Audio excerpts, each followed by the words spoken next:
Well, what is up, everyone? This is Paul, and this is It's Covered, the insurance podcast. Because if you think that insurance is boring, then you are not doing it properly. Joined as always by Mel. How's it going, man? Hey, it's going good. Just ready to talk about more insurance stuff. Always. Yes. Always. That's what makes us weird and special. It's special. I'm going to go with special instead of weird. Yeah. Erase the Apple weird. route. We're going to go with special. Go the Apple route. It's special. It's magical. Is that what they say? About everything. Yeah. Oh. That's their marketing. Oh, plug. I did not know this. Yeah. They're excited about technology. Yeah. We're excited about insurance because it's special. You are also excited about Apple. Oh yeah, yeah. You're definitely the I'm Apple a guy fanboy, I love Apple, but in the office. so I have an Apple product. yes, you do. I bought it used. And it still works. That's right. That's how they do. No, in all seriousness, I've never transitioned to listening to music on my phone because I have a lot of music, like a lot of music. I think it was like 1,500 MP3 tracks, and it didn't fit on my phone. Yeah. And so I got for my birthday a long time ago, like a 120 gig iPod. Yeah. And I was like the only person left I know who listens on an iPod. and it actually took a lot for me to start doing podcasts off my phone, at least podcast. And the whole reason for that is just ease of updating and all that. But all my music, it's still on my iPod. I did finally have to replace it, but it did last a good while. Yeah. Is that what we were talking about today? No, that was last episode about your not moving into the future. We did mention not moving into the future last episode. But Yes. we talked about other people not wanting to move into the future. Yes. Me, I'm fine in the future. Me with my... and now, this when I first got my 120 gig one, it was not called the iPod Classic yet. Right. But now they're calling it the Classic. Yeah. They're like, oh, that means I'm behind on something. It's still a great device. It really that is. thing is yeah. Oh. I don't think they use the word classic with anything they've ever produced. Oh, really? So It's magical. It's special. you're getting it. Special and You're magical. getting it. There you go. Oh, goodness. So, well, today we're going to talk about, I mean, somewhat appropriately, is cost of repair.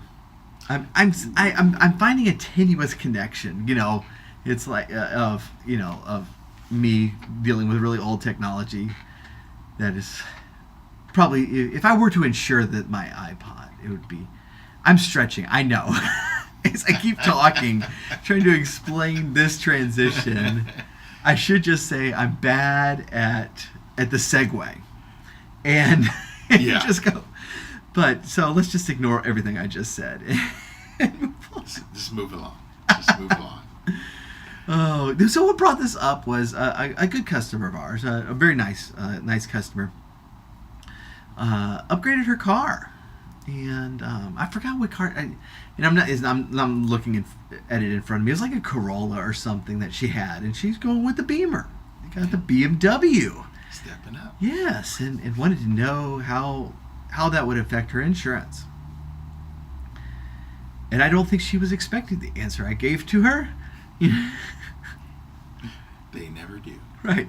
Well, but what was interesting about this, and it was like one of those perfect setups for the conversation, because she was concerned about her glass coverage, because this car she got has this specialized windshield that is fancy somehow.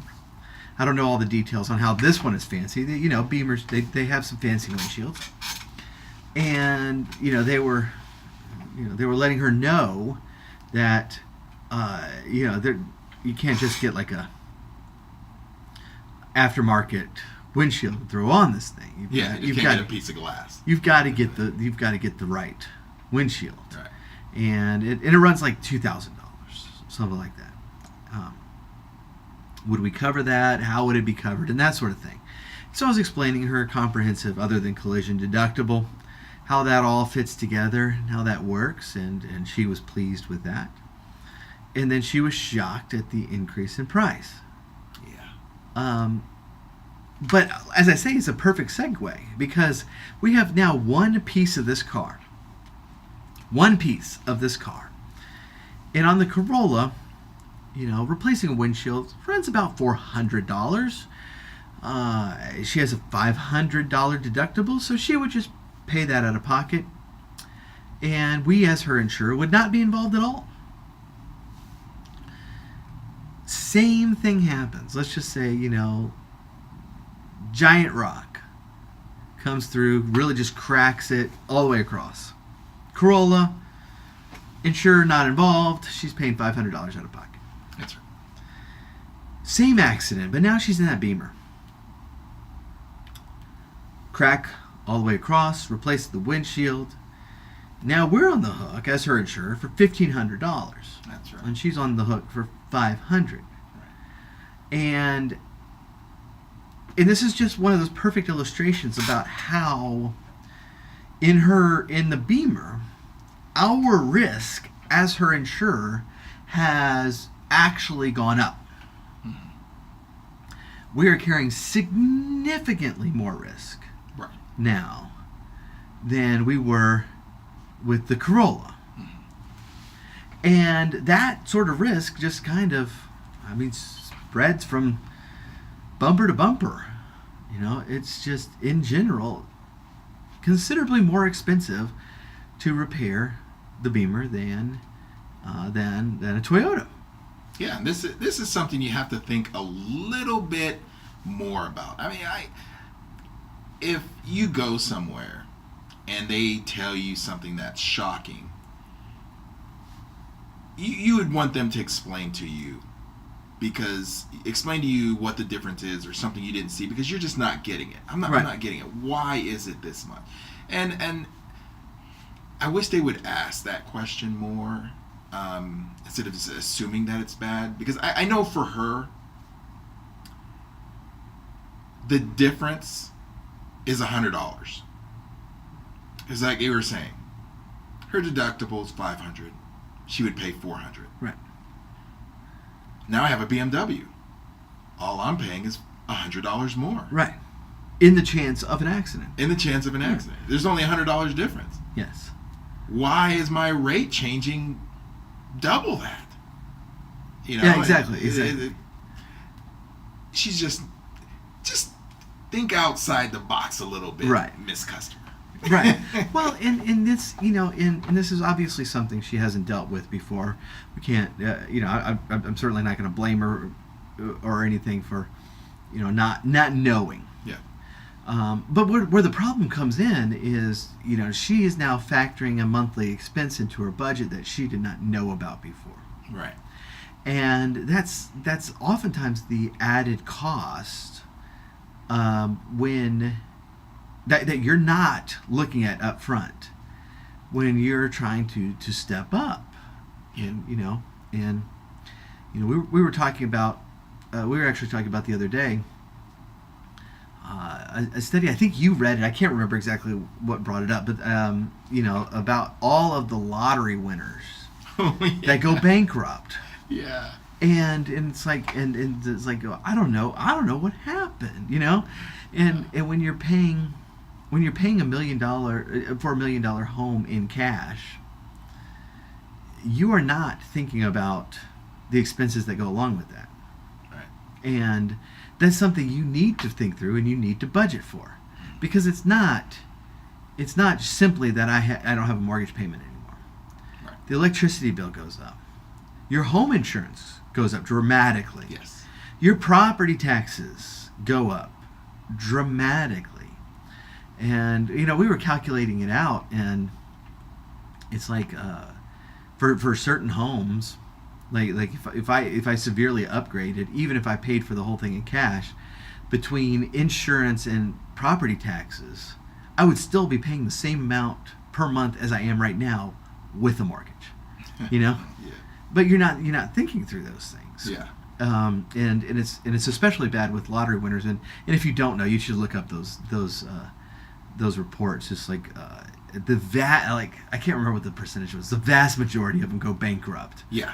They have millions and they go bankrupt. Yeah, and then of course when you're looking back and you're looking at a story, then of course you can pick out all their bad decisions. Right. But they're just not seeing it as it's going along. And I know even before, when I was in the automotive industry, you saw that with any influx of money. Any influx of money, they think that whoever they saw with whatever they wanted, so if they see a nice car with nice rims, they go, the only difference is he paid this much for it, and I don't have it. So when they finally get amount of money coming in one time, and they go and get that item, they're usually surprised at everything that goes along with it. Yeah. You want to tell them, look, don't get that item until your income increases and you can get that item. Right. Not the one lump sum. And if I was in wheels and custom wheels, so we always had young people. When you military. were telling me, you were like, it was what was by a naval base? Naval base. Yeah, so you're right by that. The aircraft carriers would come back after being gone for a year or 6 months or whatever. Everybody on the boat, they would have a big lump sum of cash waiting for them if they were single and they weren't sending it to a family. Yeah, well, I mean, and I mean, for those who don't know, if you're on the aircraft carrier for a few months, you don't have many expenses. Right. Yeah. They're paying for your cot. Yes, and your food. And your food. Yeah. And I believe they do have like a store where you can buy some stuff, but you're getting a full-time income and you do not have full-time expenses. A full-time income with hazard pay. Right. It goes up. So you're making more than you were. And so when you get, when you get back to land, then you've got a bank account full of money that you're not used to. Right.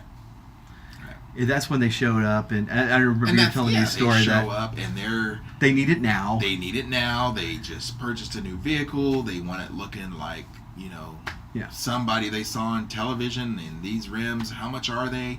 Money's no matter. Here you go. Give me those rims. Right. Overnight them. I want these. Yeah, overnight them. Hey, that's gonna be $400 or $600 to get overnight. That's fine. Just this isn't like something that you overnight from Amazon. Right. No. This isn't like I just got like some audio connectors for my home studio.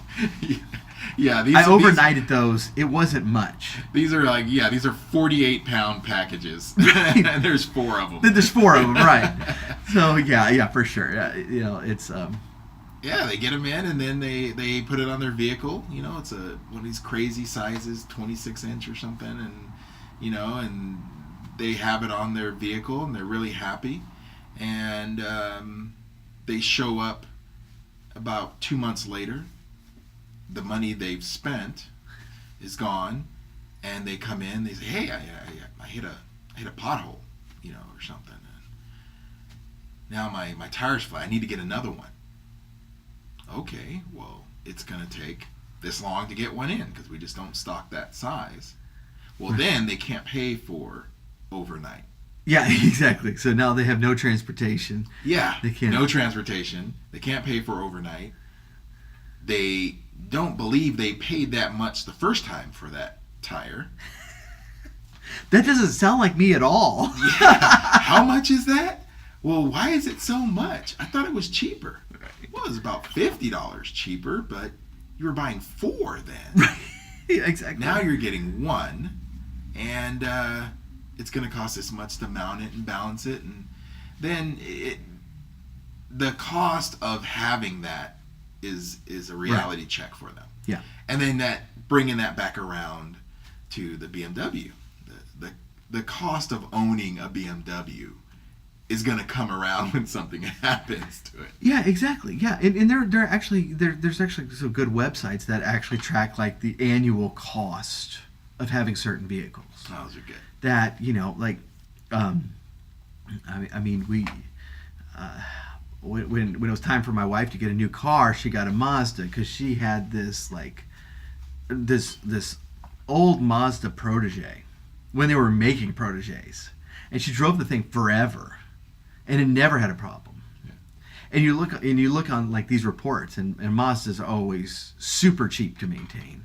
They never break down. They're marvels of engineering, And so she was like, yeah, I want to keep doing that because I've never had any problems with it. Yeah.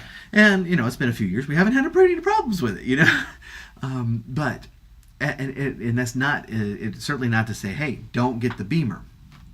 Get the Beamer. Just know what you're getting into. Right. Just know in advance. Right. And it's, it's worthwhile to encourage customers. And I hate saying this because it's more work for us, but it is worthwhile to encourage customers. Hey, don't just shop the car by itself. Shop the insurance for the car. Yeah. Not by calling other insurance companies, but by calling me and asking me what's the increase going to be. Right. And we can let them know because in our customer who if we've given the impression that she's like a literal drunken sailor right off the ship, she's not. Yeah, she's extremely responsible and sweet. She was kind of blindsided by this, and it was good time to bring it up because of that. She was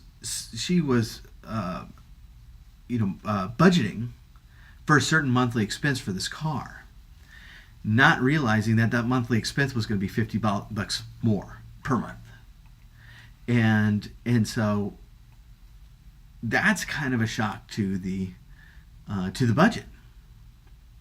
And I remember one of my family members had a sports car for a while, and what made her stop, finally selling it? The car was paid off, but having to buy premium gas for it, the ridiculous cost of maintenance on it, anything that broke down on it was a fortune.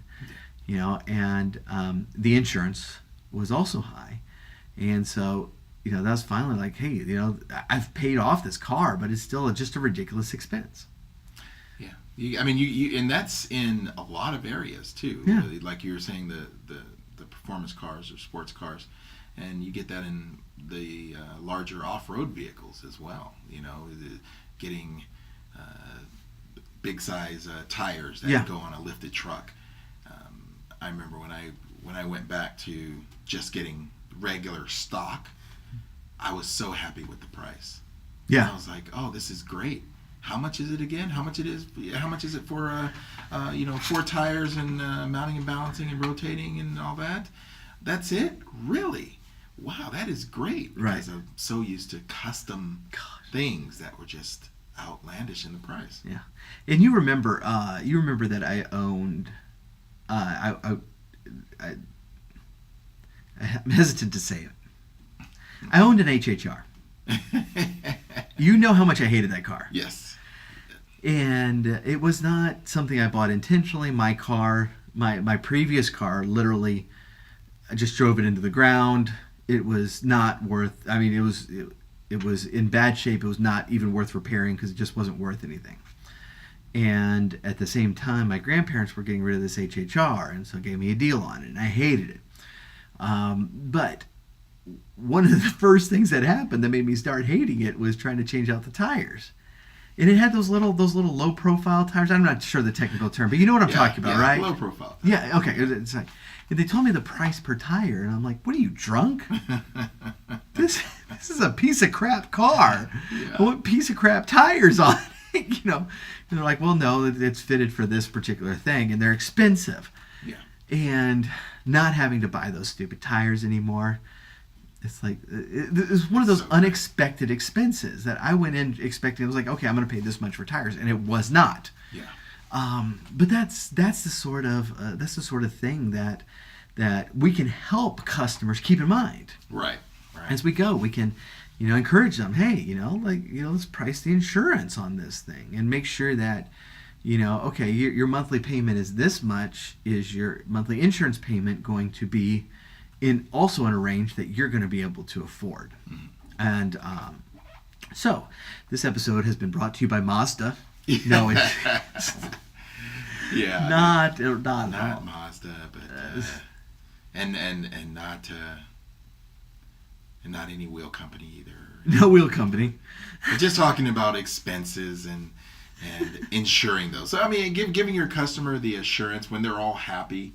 Once you tell them about the expense, and then you can also tell them how you're there for them, because when something happens to that pride and joy that they worked really hard for, you know what? We're going to help you keep it. We're going to help you keep it like this. It's going to cost you a little bit, but you'll have it for a long time, because if anything happens to it, we'll help you out. Right, exactly. Yeah. So that'll about do it. So, definitely joking about the sponsors. We are not brought to you by anybody, except that we really like this stuff, and we really like talking with other insurance agents. We like giving out stuff we've learned. We like learning more stuff, and so we do appreciate you joining us. We know that you've been joining us each and every week, and we really do appreciate that. If you haven't already, swing on by our website, itscovered.net. itscovered.net/ebook, and that's another way that we've been trying to provide you with good information on trying to kind of increase your capital as an agent. That this ebook is one that was written by me to kind of help agents avoid the pitfalls that happen in claim, and help your customers through it. So please do check that out. That's a free gift that we want to give to you, and we appreciate the feedback that we get from you on these episodes, on the book, and everything else that we've been doing. And just thank you so much, and we will catch you next time.